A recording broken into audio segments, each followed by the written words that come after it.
Hey everybody, this is Alzorath, and welcome back to Diablo 2. We're going to be going down after Duriel today. Yeah, quest says that we got triangle, so we're going in triangle first. Going to be a bit of a challenge through here. We're still on players 8. I'm going to bump it down to players 1 before fighting Duriel, of course, because Duriel will be a royal pain in the butt. Otherwise, even with static field. So yeah, we're just going to keep destroying things as we have been, though, so... For the most part, we shouldn't have too much trouble in this area. It's just a matter of we've got to take out some key enemies just so we can actually proceed without, you know, a serious threat being there. Our mercenary does a decent amount of damage, so he can punch through a lot of this crap as well. So I'm not too worried about what kind of opponents we're going to come running across. Ooh, flying scimitars. Something I don't show off too often are those. They're little trap items. I mean, trap enemies. They do have a decent chance to actually drop a scimitar, which I think is hilarious, and that was a really good move on their part, but yeah, it's not. It's more of a gimmicky thing than necessarily, you know, super important. Ugh, this is an unpleasant situation here, but thankfully we do have this door kind of blocked off, so we can take out these steel scarabs and then start focusing in on the little annoyance of the skeletons and stuff in just a moment. There we go. Let's see if we can teleport over to the other Unraveler. Can we get past the skeletons, please? Thank you. Yoop. There's the other Unraveler. That's one nice thing about teleporters. You can get out of some sticky situations. Ooh, a wrist blade. Too bad we're not an assassin. Game, you really don't like me today, do you? Yeah, we've been getting some really good drops for not us. That's kind of the situation we've been in, is just getting all kinds of amazing drops for other kinds of characters, such as throw barbs and stuff like that. But, that's what Diablo 2 is. There's a lot of randomness in it. Please tell me I remembered to get the amulet. Yes, I did. Okay, let's transmute that while we're here. For some reason, I had thought I had forgotten it. Don't know why. This looks like it might be the right path, too. That's just really, really amazing.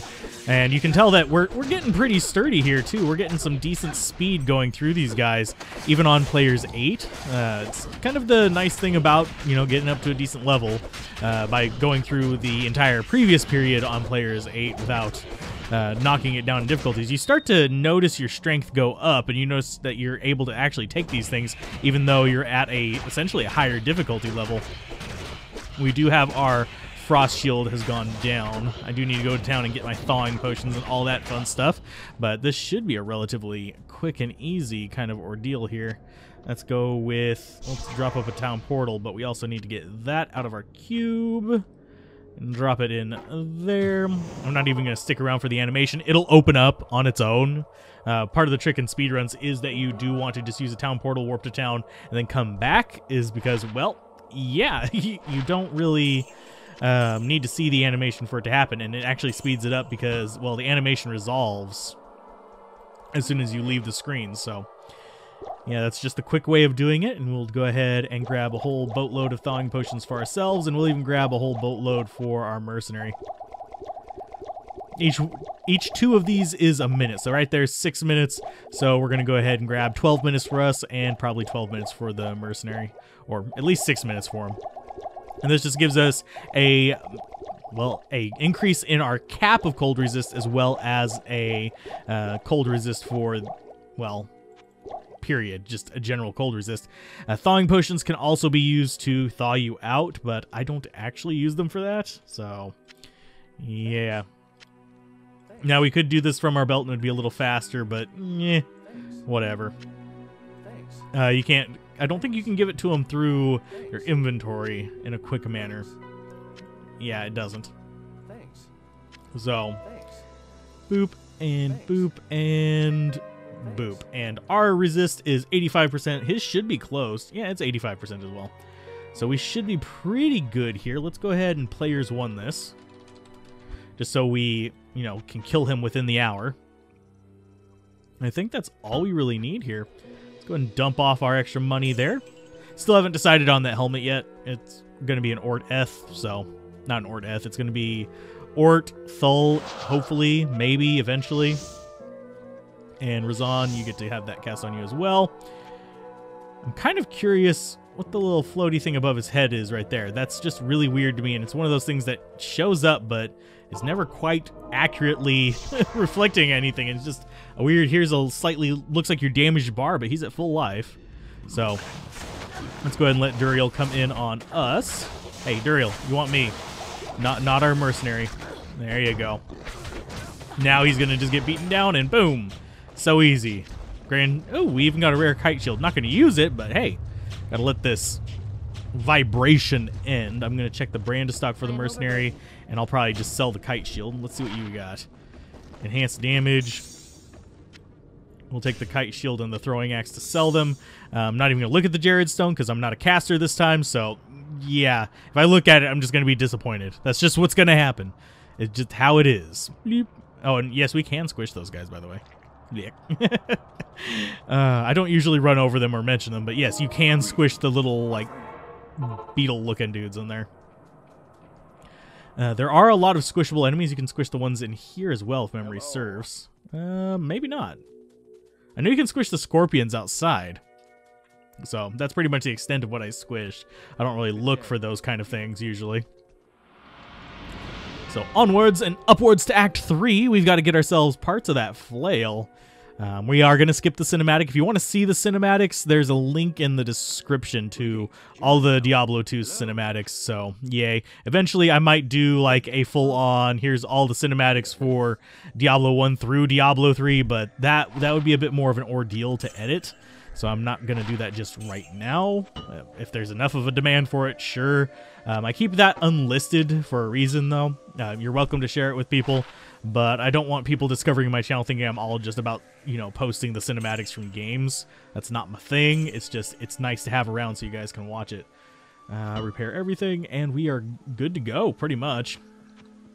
That was a really quick battle. Players 8 would have taken forever because he would have had a ton more life. Yes, Static Field would have shortened that greatly, but still, I don't like fighting Duriel on Players 8 unless I am doing specifically an entire Players 8 run. So, quest log, blah, blah, blah. Okay, we're not looking too bad. Wouldn't mind some more magic find, though, and some better rings. Holy crap, our rings are crap. Oh yeah, Players 8. We'll see if we can do it in Players 8. If not, we'll drop it down to Players 1 and watch all the little trolley guys pop. I do want to let this guy go ahead and do his spawny thing. We are doing pretty good.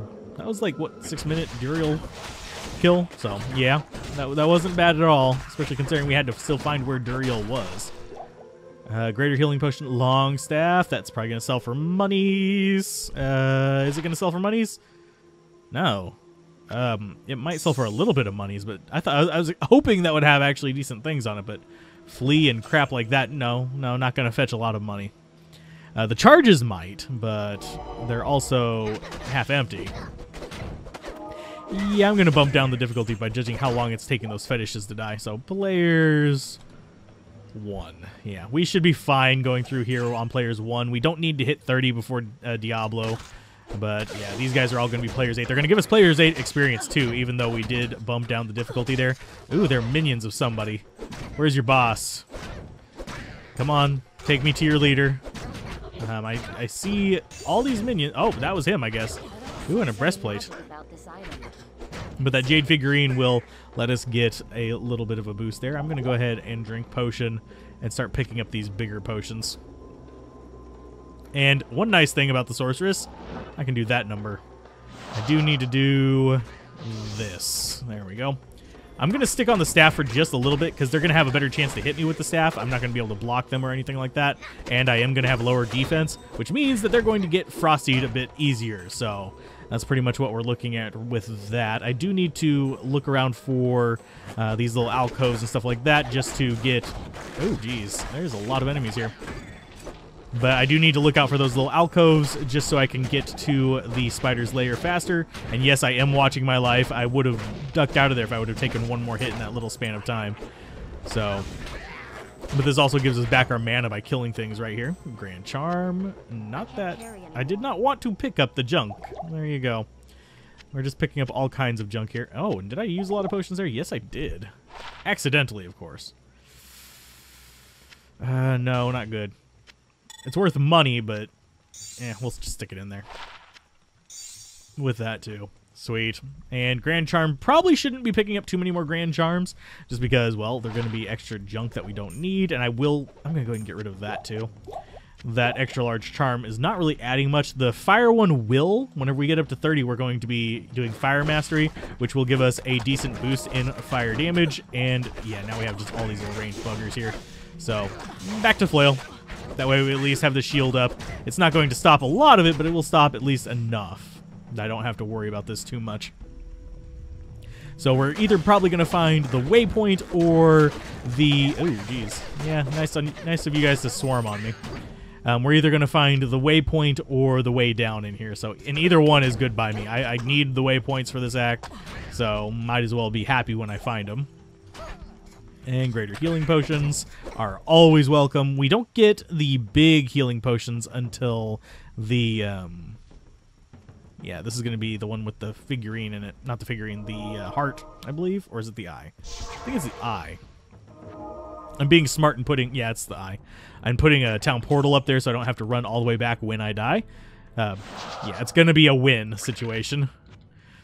Yeah, I know you guys don't like hearing that, but chances are I am going to die down here. Just because I is derp and these guys do like to kill me. But usually I'm coming through here on players 8, so maybe not.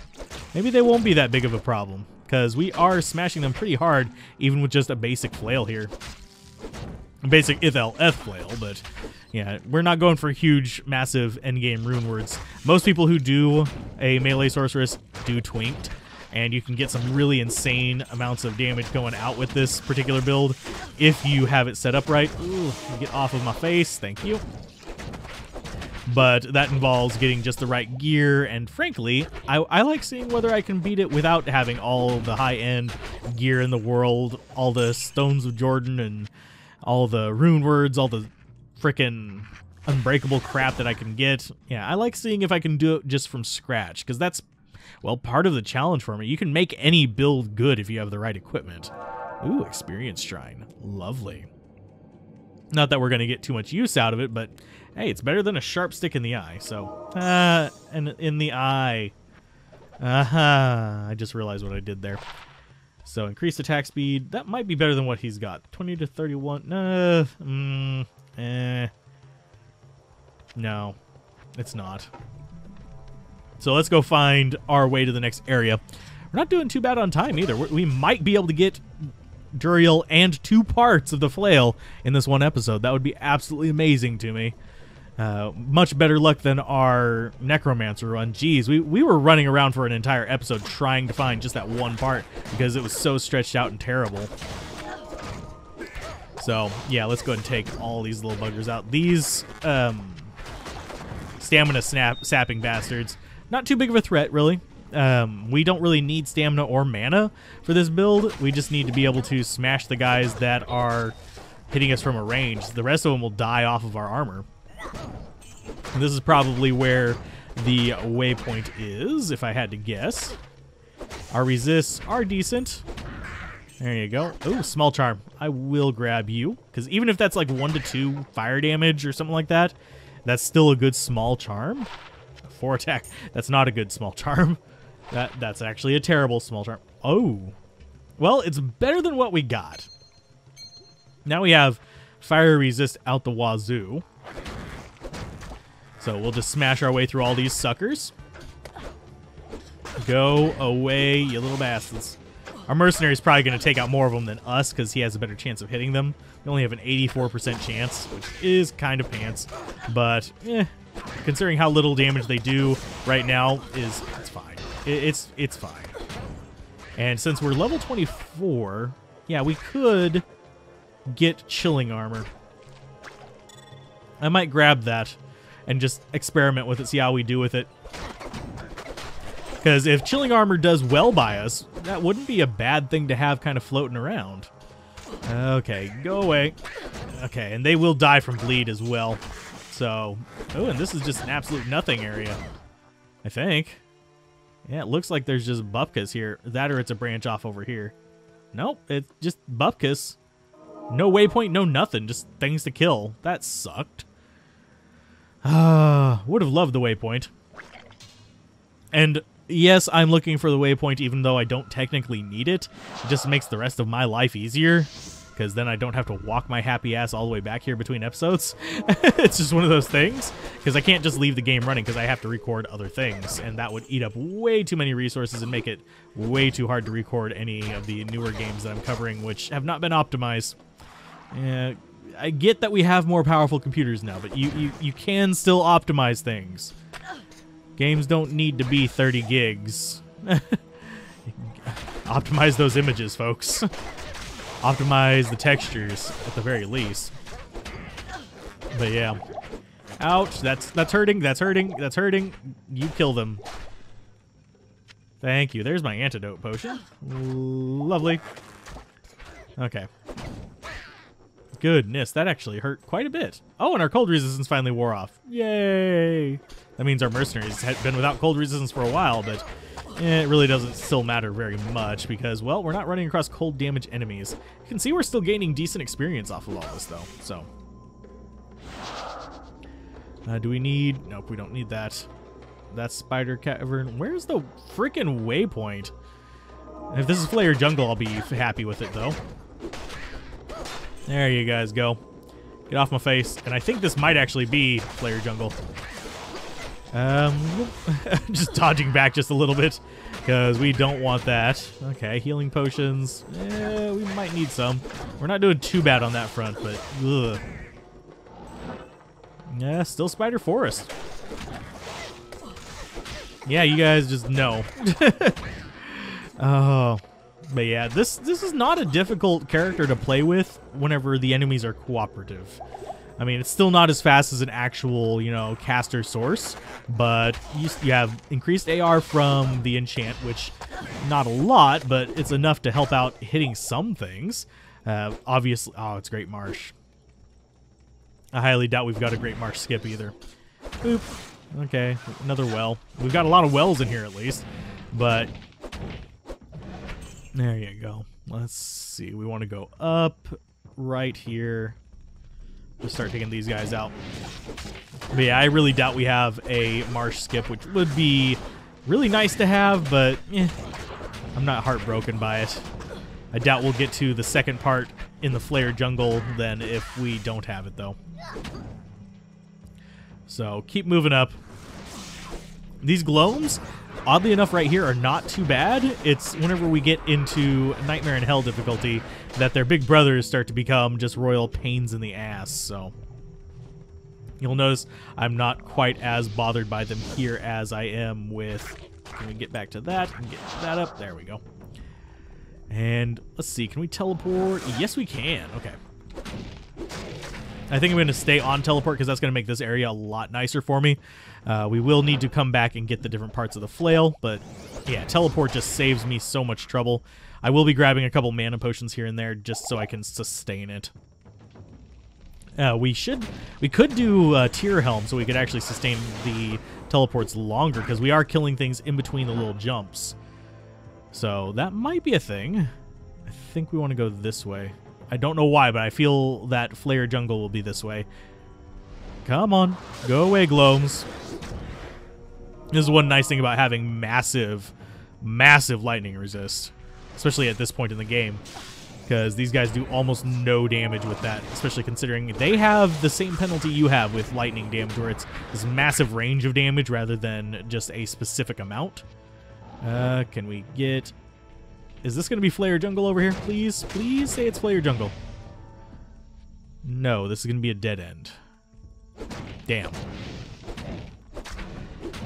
Boom. There you go. We'll go back this way. Teleport across. Flayer Jungle? No. Dang. Wow, I'm just really not having good luck with finding Flayer Jungle. We're doing the exact opposite. Sacred Globe, not even going to pick it up because it'll just make me mad. There you go. Lovely little bastards. And teleport. Still Great Marsh. Jesus. This is a massive Great Marsh.